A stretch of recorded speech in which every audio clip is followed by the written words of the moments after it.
네, 안녕하십니까. 네, 오늘 또 새로운 종목을 가지고 찾아뵙습니다. 오늘은 제약바이오 담당 애널리스트를 모셨어요. 제약바이오 애널리스트이다 보니까 해외에서도 제약바이오 쪽 종목을 가져온 것 같더라고요. 저희 제약바이오 담당 애널리스트는 저희 쪽으로 온 지 얼마 안 됐어요. 한 1년 좀 넘었나? 그랬던 것 같은데, 근데 특이하게 약사 자격증을 가지고 있는 분이셔서 상당히 좀 다른 제약바이오 담당 분들도 물론 훌륭하시지만 좀 더 공부 많이 하고 논문 많이 찾아보고 이런 느낌을 저는 좀 받고 있어서 어떤 종목을 가져왔을지 좀 기대를 많이 하고 있습니다. 자기소개부터 먼저 하고 그러고 종목 내용 들어보는 걸로 하겠습니다. 안녕하세요. 네, 제약바이오 담당하고 있는 신지훈입니다. 합류한 지는 이제 한 1년 6개월 정도 된 것 같고요. 이제 한 바퀴 정도 돌고 이제 또 새로운 네, 사이클을 또 보고 있는 중이고요.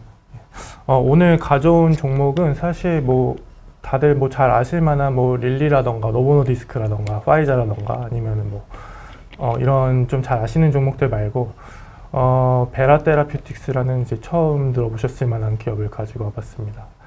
사실 이미 최근에 이제 국내에서도 기술 이전 사례들이 늘어나면서 빅파마들에 대한 어떤 지식은 많이들 쌓이신 것 같아요. 대표적으로 이제 국내에서는 뭐 알테오젠이라는 기업이 머크랑 협력을 하고 있고, 최근에는 이제 올릭스가 릴리랑 협업을 하면서 관련된 기업들은 잘 알고 계실 것 같은데, 그런 기업들을 소개시켜 드리는 것보다는 이제 좀 새로운 종목을 소개시켜 드려보자라는 차원에서 가지고 온 거고요.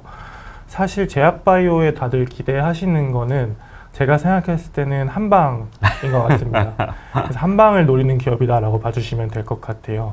그래서 일단은 들어가기 전에 뭐 작년에 차트를 한번 보셔도 이런 식으로 큰 폭의 상승이 있었다가 최근에 여러 이슈들로 인해서 뭐 이슈가 없었습니다. 이슈가 전혀 없었는데 최근에 뭐 이런 매크로 환경도 좀 변하고 국제 환경도 좀 변하면서 시장의 관심을 그렇게 크게 받고 있지는 못한 상태인데요. 다가오는 이제 2분기 내에 빠르면은 한 6월 초 정도를 보고 있습니다. 그때 이제 임상 결과가 좀 발표를 예상하고 있어서 다시금 좀 주가에 기대감이 좀 붙지 않을까 이렇게 생각을 하고 있습니다. 그래서 기업을 소개를 드리면은 이 기업은 일단 핵심 파이프라인이 뭐 몇 개가 있지만 핵심 파이프라인 한 개를 좀 메인으로 좀 보고 가시면 될 것 같아요. 그래서 하고 있는 그 신약 개발 파이프라인은 요 IgA 신병증이라는 그 질환을 타겟으로 하고 있는 회사이고요. 요 IgA 신병증이라는 그 시장은 미국 기준으로 한 6빌리언에서 뭐 많게는 10빌리언 달러 정도로 추산되는 시장이다라고 봐주시면 될 것 같고, 요 IgA 신병증을 타겟으로 하는 약물인데 약물의 이름은 아타시셉트입니다. 요 아타시셉트는 바프랑 에이프릴이라는 요 분자 기전을 타겟으로 해서 요 질환을 치료하고자 하는 목적으로 개발이 되고 있는 거고, 미국에서만 요 환자가 한 16만 명 정도가 존재를 하고 있는데요. 뭐 이런 치료제들 보셔서 아시겠지만 연간 치료 비용이 뭐 수천만 원에서 1억 원이 넘어가는 정도로 치료 비용이 들어가기 때문에 사실 굉장히 고가의 치료 비용이다 보니까 시장에 출시가 잘 되기만 하면은 마진은 어마어마하게 많이 남을 수가 있습니다. 근데 기존 치료제 같은 경우에 여전히 있긴 있어요. 요 IgAN 신증에 대한 치료제가 있긴 있는데, 요 IgA 신증의 그 주요 질환 중에 그 증상 중에 하나가 단백뇨가 많이 늘어나는 건데요. 단백뇨는 줄이지만 질병이 악화되는 것은 막지를 못해서 새로운 기전에 대한 약물에 대한 수요가 높다로 정리를 해볼 수가 있을 것 같습니다. 그래서 간단히 좀 요 IgA 신증이 뭔지 좀 말씀을 드리면은, 이 IgA 신증 같은 경우에는 저희가 그 자가면역 질환의 한 종류라고 보시면 될 것 같아요. 자가면역 질환 대표적인 거 건선이라던가 아니면은 뭐 어떻게 보면 알레르기도 일종의 자가면역 질환으로 볼 수가 있을 것 같은데, 저희 몸에서 이상한 그 원래 면역 반응이라는 게 원래 외부에 들어오는 병원체를 막기 위해서 꼭 필요한 작용 기전이지만, 어떤 이유로든지 인해서 우리 몸에 있는 어떤 정상 세포라던가 정상 단백질들이라던가 이런 것들을 좀 공격을 하게 되면은 필요 이상의 면역 반응이 일어나면서 질병이 발생하게 되는 것들을 저희가 자가면역 질환이라고 하고요. 이러한 자가면역 질환으로 인해 생기는 질환들이 굉장히 많이 있기 때문에 이 시장이 상당히 큽니다. 근데 그 중에 하나가 이제 IgA 신증이라는 건데, 이 IgA 신증은 요 IgA 항체가 굉장히 많이 생기고 요거에 대한 자가면역 항체가 생기면서 신장 그 콩팥에 데미지를 주고 결국에는 이 콩팥의 기능을 저하시키는 질환이다라고 봐주시면 될 것 같은데요. 요 자가면역 질환을 일으키는 항체, 자가 항체가 많이 생길 때 저희가 요 B셀이라는 면역세포에서 자가 항체를 생성을 하게 되는데 요 B셀을 자극하는 게 바프랑 에이프릴이라는 단백질이거든요. 그래서 요거를 타겟으로 하게 되면 B셀이 자가 항체를 생성하는 거를 막아서 결과적으로는 이 질환을 치료할 수가 있다. 그래서 이 아타시셉트라는 약물은 요것을 타겟으로 하는 약물이다 라고 이해를 해주시면 될 것 같고요. 그래서 앞서 말씀드렸던 것처럼 미국 기준으로 한 16만 명 정도의 환자가 존재하는데 일단은 이 하이리스크 환자를 대상으로 하는 한 9만 명 정도 되는 환자를 대상으로 해서 임상 3상 현재 진행을 하고 있다 라고 봐주시면 될 것 같고, 일단 매출액단에서 한 2030년이 넘어가게 되면은 이때부터는 한 $1 빌리언 매출액이 찍힐 거다라고 예상을 하고 있는 상태입니다. 그런데 이 아타시셉트라는 약물만 이 IJN 그 신층에 개발을 하고 있는 건 아니고요. 비슷한 기전의 약물을 여러 회사에서 당연히 개발을 하고 있습니다. 이 시장의 언맷 니즈가 크고 수요가 많이 크다라는 것을 좀 반영을 하는 것이라고 봐주시면 될 것 같고, 그럼 경쟁 약물 대비해서 우리가 좋니? 라고 물어봤을 때 몇 가지 기준을 가지고서 좀 판단을 해볼 수가 있을 것 같은데, 첫 번째로 우리가 임상 단계에 있어서 상당히 앞서 있습니다.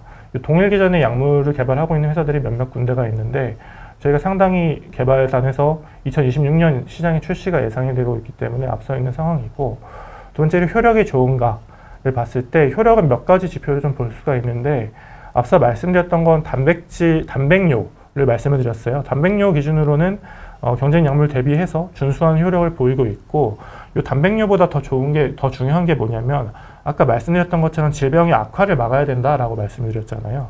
질병의 악화를 막는 지표는 저희는 EGFR로 보게 되는데, 이 EGFR이라는 거는 이 신장에서 필터레이션을 얼마나 많이 잘 할 수 있느냐를 나타내는 지표라고 봐주시면 될 것 같고, 그러니까 이거 EGFR 같은 경우에는 보통은 노화가 되면서 자연스럽게 감소를 합니다. 그래서 이 약물을 맞았을 때, 근데 이제 노화가 되면서 자연스럽게 감소를 하는데, 이러한 신장에 병이 생기게 되면 더 가파르게 감소를 하겠죠. 그래서 이거를 얼마나 더 정상 상태만큼 돌려주는 게 중요한데, 이 약물을 맞게 되면은 1년 동안 0.6ml/min으로 이 EGFR이 감소를 하게 되는 것이고, 이 정도 감소하는 수치는 거의 정상인이랑 비슷한 수치의 감소 폭이다 보니까 경쟁 약물에서는 한 4.1ml 정도 감소하는 정도로 결과가 나왔거든요. 거의 정상 수준까지 되돌려 놨다라는 거에 대해서 이거는 임상 2상 결과이고요. 그래서 이 약물이 임상 3상에서도 결과가 좋지 않을까라고 시장에서는 기대하고 있다라고 봐주시면 될 것 같습니다. 그리고 최근에 뭐 비만 치료제라던가 이런 여러 가지 치료제들 때문에 장기 지속 제재에 대한 어떤 시장의 어떤 이해도가 많이 높아지신 상태인 것 같아요. 그래서 일단 이런 자가면역 질환에서도 장기 지속 가능한지 약물이, 그리고 자가 투여가 가능한지 등이 굉장히 중요한데, 일단 자가 투여가 가능한 제형이고, 일단 더 장기 지속형 제형도 현재 개발을 하고 있는 상황이다라고 봐주시면 될 것 같습니다. 그래서 개발 타임라인은 앞서 말씀드렸던 것처럼 임상 2상에서 긍정적인 효과를 보여줘서 기대감이 높은 상태인데, 임상 3상의 결과가 조만간 나온다라고 봐주시면 될 것 같고, 일단은 요거가 임상 3상의 결과가 올해 2분기에 나올 예정인데 6월 초에 관련된 학회가 좀 열릴 예정이라서 아마 거기서 발표를 할 가능성이 높지 않을까라고 예상을 하고 있고요. 이 학회에서 성공적인 결과를 바탕으로 이제 허가 절차에 들어가게 되면은 내년도에 시장에 출시가 되는 타임라인으로 좀 봐주시면 될 것 같습니다. 정리를 하자면 이 IJN이라는 질병에 대해서 치료제를 개발하고 있고, 경쟁 약물 대비해서 베스트인클래스 잠재를 보유하고 있다. 그런데 이제 임상 3상 결과가 나올 날이 얼마 머지 않았다 정도로 봐주시면 될 것 같습니다. 이상입니다. 네. 저도 사실 처음 보는 종목이고, IgA 이런 얘기도 사실은 처음 들어가지고 잘 몰라요. 근데 좀 새로웠던 것 같아서 좋네요. 근데 좀 물어보고 싶은 게 있는데, 여쭤보고 싶은 게 있는데, 이런 적자 기업인데 뭔가 신약 파이프라인을 가지고 있는 기업이면은 결국 임상에 대한 부분이 중요하고 그렇죠. 그리고 허가가 나냐 이 부분이 중요한 그렇죠. 거잖아요. 네.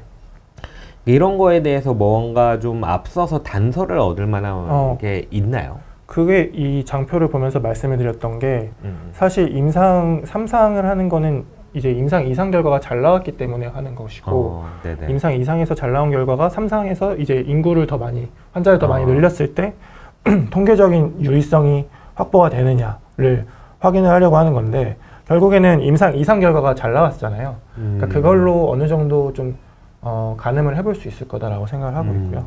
그래서 아까 말씀드렸던 것처럼 이 EGFR 감소를 시킨 폭 자체가 거의 정상인 수준까지 회복을 한 게 지금까지 이런 결과를 보여주는 회사들이 많이 없었으니까 임상 3상에서도 이런 결과가 재현이 잘 된다면 시장에서 독보적인 위치를 차지할 것이다 라고 이렇게 기대를 하고 있는 것이다 라고 봐주시면 될 것 같습니다. 그럼 보통 2상에서 잘 나오면 3상도 확률적으로는 그렇죠. 잘 나올 확률이 올라가는 건데 높다라고 볼 수 네, 있는 말씀하신 건가요? 것처럼 100%는 없는 것 같아요. 그렇죠. 네, 100%는 없고 그쵸. 확률이 올라갔다라고 봐주시면 될 것 같습니다. 그러면 이 종목은 임상 결과가 어떻게 나오느냐에 그렇죠. 따라서 네. 향방이 결정이 되는 그렇죠. 그런 상황이라는 네. 거죠. 근데 보통 보시면 임상 2상 결과가 나왔을 때 이렇게 주가가 네. 올랐었던 거였거든요. 3상 결과가 잘 나온다면 뭐 이렇게 될 수도 있는 거고 아니면 이렇게 될 수도 있는 사실 뭐 저희가 많이 얘기를 하지만 하이리스크 하이리턴이라고 약간 그런 종목이라고 봐주시면 될 것 같습니다. 네. 그런데 그나마 좀 뭔가 좀 기대해 볼 수 있는 거는 혹시라도 IgA가 잘 안 됐을 때 이런 자가면역 질환은 비슷한 그 약물이 되게 다양한 질환에 쓰일 수가 있거든요. 얘네가 요 IgA 말고 다른 유사 질환에 대해서도 그 임상을 하고 있어요. 그래서 거기서 잘 나올 수도 있다. 약간 그런 정도의 어떤 뭐랄까요? 그런 거는 좀 남아 있을 수 있다라고 봐주시면 될 것 같습니다. 이게 그러면은 자가면역 질환에 좀 광범위하게 쓰일 수 있는 뭐 그렇죠. 그런 네. 거라는 거죠. 네. 그렇군요. 그리고 또 한 가지 이런 적자 기업이잖아요. 네. 예. 그러면은 이게 자금력은 좀 네. 충분한지, 뭐 회사가 재무적으로 좀 안정적인지 이런 것도 좀 체크를 해봐야 되지 않나 싶긴 한데. 그래서 바이오텍은 항상 맞닥뜨리는 그 이슈인 것 같은데 보시면 아시겠지만 여기 세전이랑 순이익이 한 번도 매출액이 나온 적이 없고. 그러니까요. 네, 이게 달러 100만 달러 기준인데 뭐 하나로 하면은 거의 2천억이 넘어갈 것 같거든요. 근데 현금성 자산이 현재 641밀리언 달러가 있어서 요거를 기반으로 판단을 해봤을 때 한 3년 정도는 무리 없이 운영이 가능한 자금이 아닌가 이렇게 생각을 하고 있습니다. 현금이 되게 많네요. 그렇죠. 네. 이건 뭐 어디 펀딩을 받은? 그렇죠. 네. 그래서 여기 시가총액에 여기 점이 이상하게 뚫려 있긴 한데 이게 12억 달러거든요. 근데 어제 좀 주가가 올라서 한 14억 달러 정도로 올라갔어요. 그래서 약간 이런 것도 현금성 자산도 아마 이런 주가에 좀 어느 정도 반영이 돼 있지 않을까 생각이 듭니다. 그렇군요. 관심 종목으로 한번 추가해 볼 만한 그런 종목인 것 같아요. 오늘 새로운 종목, 특히나 이제 제약바이오 쪽에서 새로운 종목 얘기를 들어서 좀 참신하게 들을 수 있었습니다. 오늘 종목은 여기까지 좀 마무리를 하고요. 저희 엔딩 멘트가 있어요. 저도 이제 면역이 많이 생겼는데 관심 종목 이름을 얘기해주면 제가 관심 종목 추가하면서 끝내는 걸로 하겠습니다. 그러면 베라테라퓨틱스 관심 종목 추가. 감사합니다.